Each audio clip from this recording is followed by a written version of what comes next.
I've been delivering for Uber Eats now for just over 3 months, and how the app was when I first started and how the platform now, it's completely changed in a sense. So in this video, I'd like to talk about, is it still worth driving for Uber Eats in 2022, and 8 tips I can give you to get started and potentially make some more money on the way. I'll tell you now, the quick answer is yes, it is worth driving in 2022 for Uber Eats. The long answer though is yes, but it depends on you. So first, let's get into what has changed on the platform since December 2021 and now March 2022.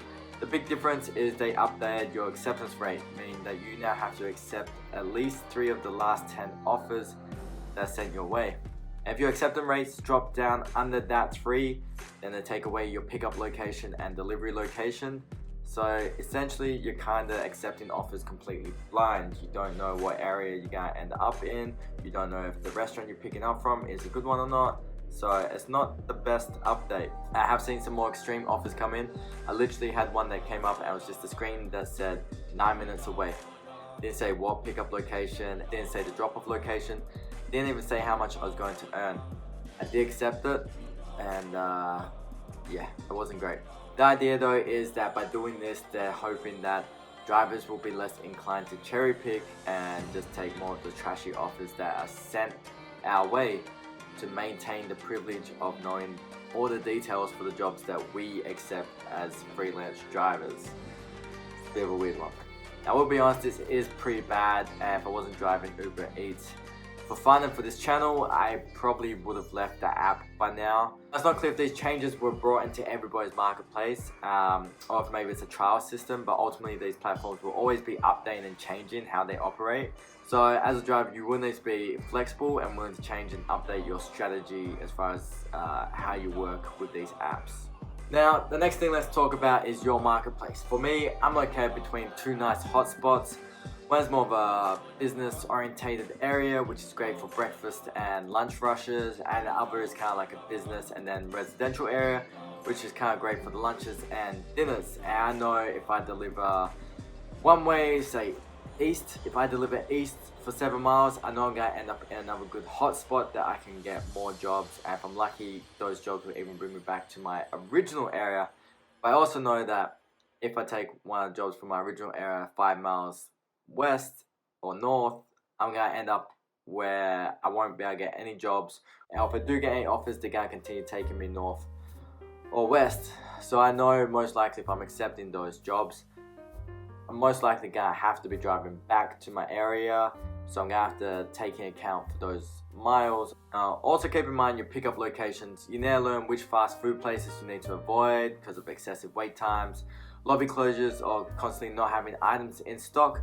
On the other hand, the nicer restaurants that offer a better pickup experience. Now, these couple things keep in mind about your marketplace, but you'll basically need to commit time to learning your area. And honestly, the only way to learn is by picking up from the good restaurants and from the bad locations and kind of making the decisions yourself and what works for you.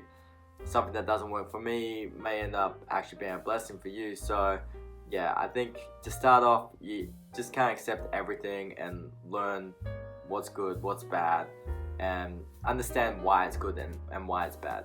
Now, I did mention the breakfast, lunch, and dinner rushes.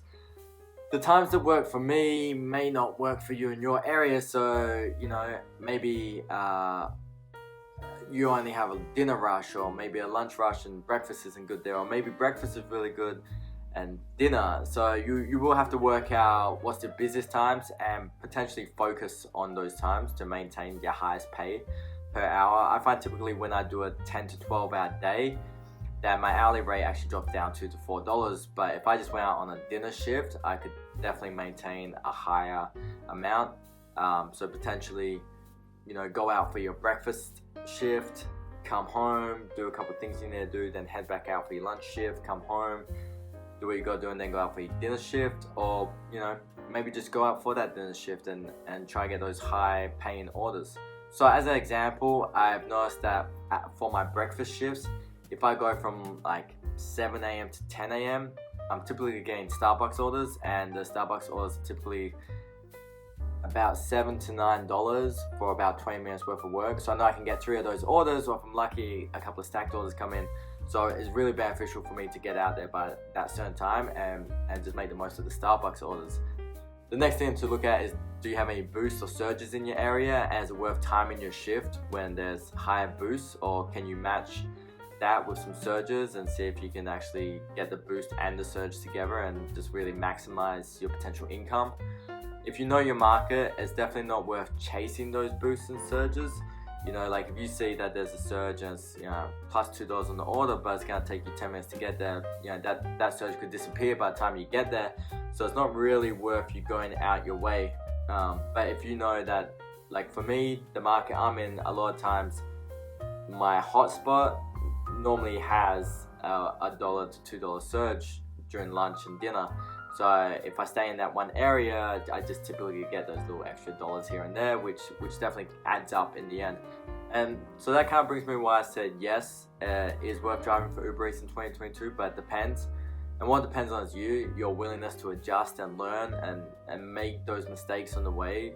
So let's break it down on how I accept an offer, and maybe that will help you, you know, make the right decisions quicker if you're thinking about starting doing something like this. So first, I typically look at the money to time ratio and decide if that's equal to a high enough hourly rate. So the minimum I can't want is $20. Sometimes I may take less if I know it's going to leave me in a certain location that I won't be in, or I'm trying to get back to my normal location. In that case, I will take less, just so I'm at least getting money on my drive back and not just wasting gas for no reason. Now look at the money to mileage ratio. Ideally, I'd love $2 per mile, but I do accept $1.50. Again, maybe $1 if it's a high-paying job or if it's getting me back to, you know, a certain location. Now look at the pickup location. So I know if I've been there before and it's a bad experience, there's a couple of fast food places I know the lobbies are closed, which means I have to go through the drive-thru, which is going to actually add another, you know, potentially 8 minutes, 10 minutes. And some of those drive-thrus, you get stuck in there. Once you're in there, you're in there and you can't leave. There's some restaurants that you can kind of change your mind. And then last of all, I look at the drop-off location, and you know, if it's taking me somewhere where I'm gonna have to drive back, or it's gonna put me in an area where typically it's not good offers, or it's just gonna take me like, you know, 10 miles away from my hotspot or the zones, the marketplace I'm used to, now probably I'm not gonna take it. In the end, you need to learn your marketplace and know what you want to accept by looking at those criterias. So yes, I do think it's worth driving for Uber Eats in 2022. I will be signing up for some other platforms, potentially DoorDash and Grubhub, and look at multi-apping. So, you know, Uber Eats doesn't have so much control over the offers and the jobs that I can pick up. Because you gotta remember, we are, you know, contractors, so we're not forced to take any job. You know, they can offer us $2 for 5 miles, and it's completely on you. If you want to take that, you can't be angry at Uber Eats for you accepting that. So I think the more apps you have and the more choices you have to get into different marketplaces, then you'll be more equipped as someone running their own business of delivery services to make the most educated choices that you can make to get your highest dollar amount. If you found any of this information helpful, please hit the like button, subscribe.